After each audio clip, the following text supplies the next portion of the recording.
This is a Fox News weather alert. Hurricane Irma is now a tropical storm, but that's not stopping the cyclone from continuing to wreak havoc on the southeast. The storm battered Florida yesterday, first landing in the Florida Keys as a Category 4 storm before slowly making its way northward. Over 12 million Floridians are still without power, and over 1 million people in Georgia also had no electricity today. For more on the story, let's go to Steve Harrigan live in Naples, Florida. Steve?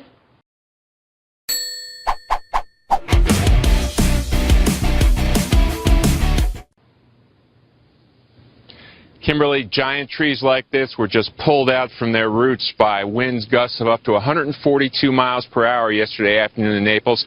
It has been tough going for the people here. No electricity, a very dark, quiet area. They've been trying to make their way through the streets, down power lines, down trees. Rescue crews are trying to clear those streets. A lot of neighborhoods still flooded, 12 inches of rain here during that storm as well.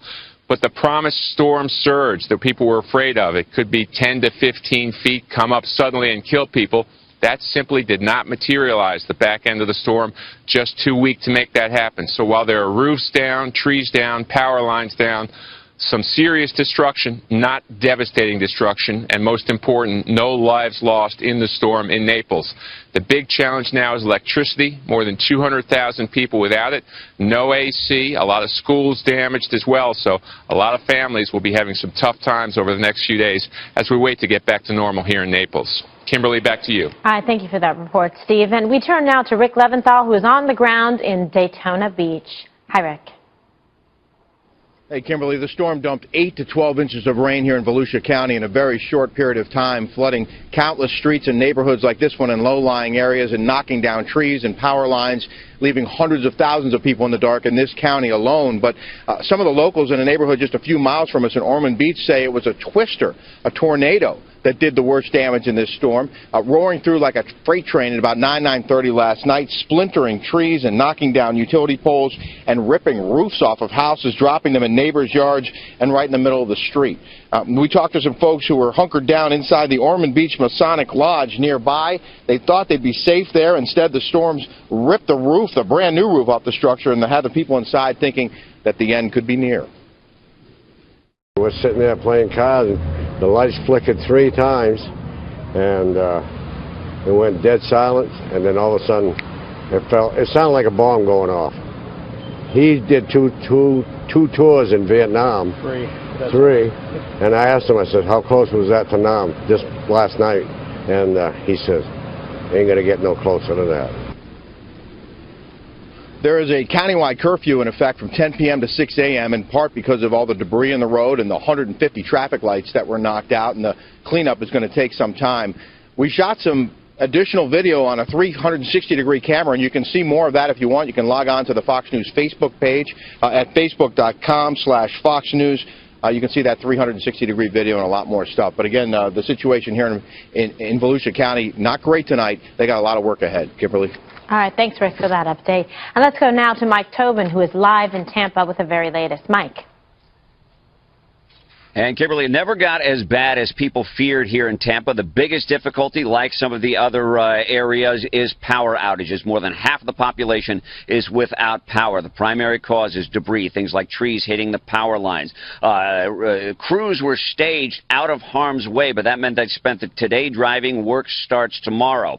Some communities are talking about weeks till the power comes back on. Tampa Electric is saying it will be a matter of days. The primary source of damage out here, flooding and down trees. Leslie Wilson never doubted the tree in her front yard because it was so big until it came crashing through the roof during the middle of the hurricane last night. It trashed her husband's car. She said she never liked that car anyway. She's glad no one was hurt.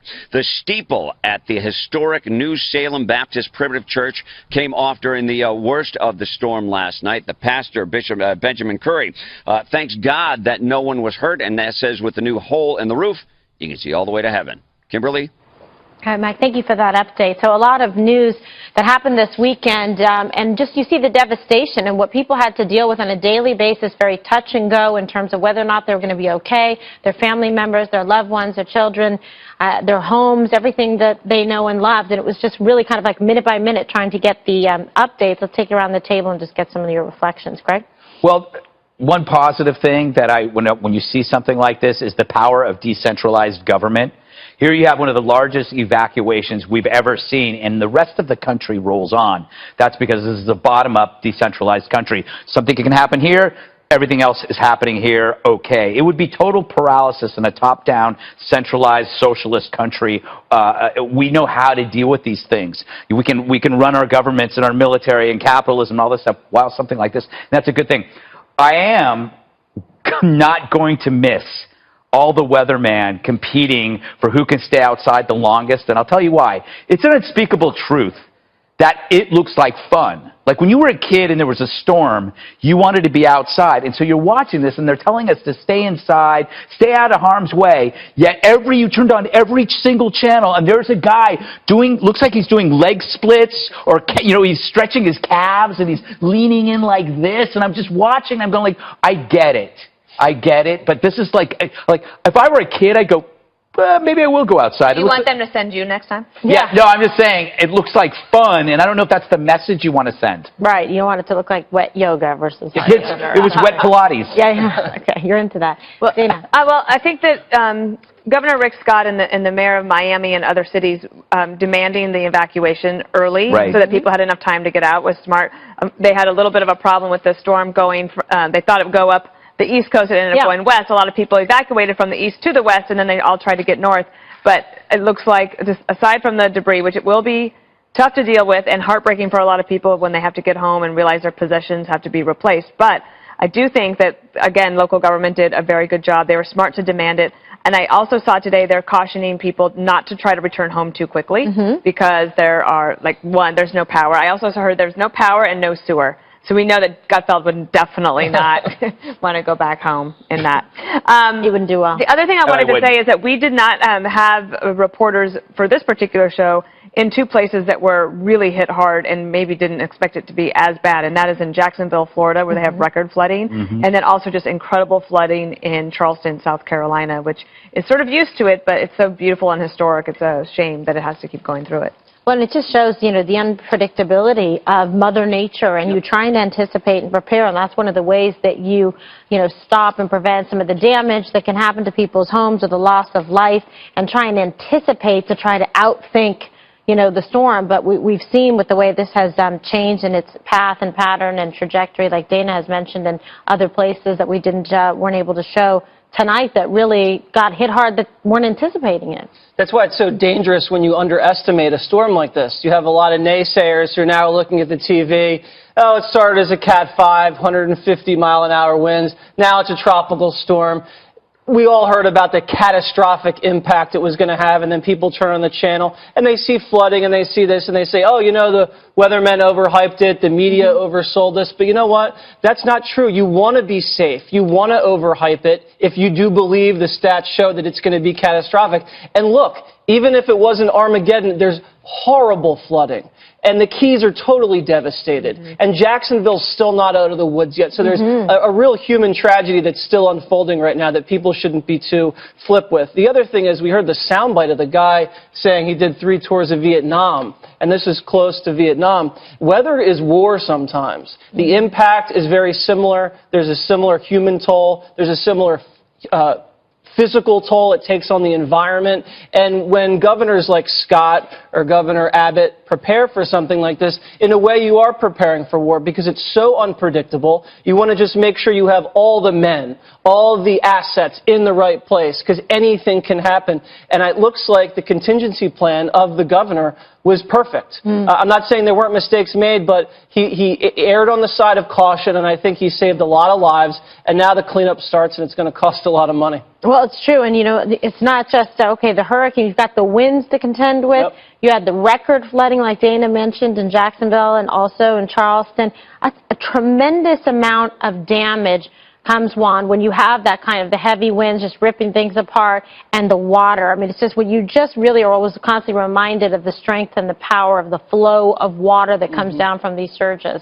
Well, I don't think there's any question about it, Kimberly. And the thing that strikes me is, of course, that most people today are just giving thanks to God that it wasn't worse. And the sense was that this was going to be a devastating storm. It was going to wipe out things. And if you're in Miami, that's not the case. There's some flooding, but even as we heard, the surge did not appear, and the surge was what was, held the potential to, take people off the streets, right, and to damage people and property in ways that we can't anticipate because we haven't seen something like that. I think that one of the things that's important to note here is that there is real damage and real lives lost in the Caribbean in much higher numbers where the storm hit earlier. Places like St. Martin's reportedly just devastated. I mean, wiped away. And you go to Barbuda and some of these other so-called Lesser Antilles, and again, damage, just unbelievable horrific kinds of damage that's going to impact them as we head towards the holiday season when they make their money. But you come up the U.S. East Coast, and again, it's not over, because what I'm hearing is that it goes now into not only the Carolinas, but Tennessee, potentially Alabama, and that these areas are now going to be hit with heavy rainstorms, so high rainfall that could do tremendous damage. A lot of us, and I guess it gets back to what Greg was saying, we watch on TV, and it almost becomes like we're watching storm porn. It's like, oh, look at that. Did you see that? Did you see that? Well, you know what? At some point, you got to break away and say, thank God it didn't devastate a state with so many people, with such a large population of elderly. Very good point, yes, and we don't want to forget about the people, in the Caribbean and whatnot that have been very devastated and impacted by this.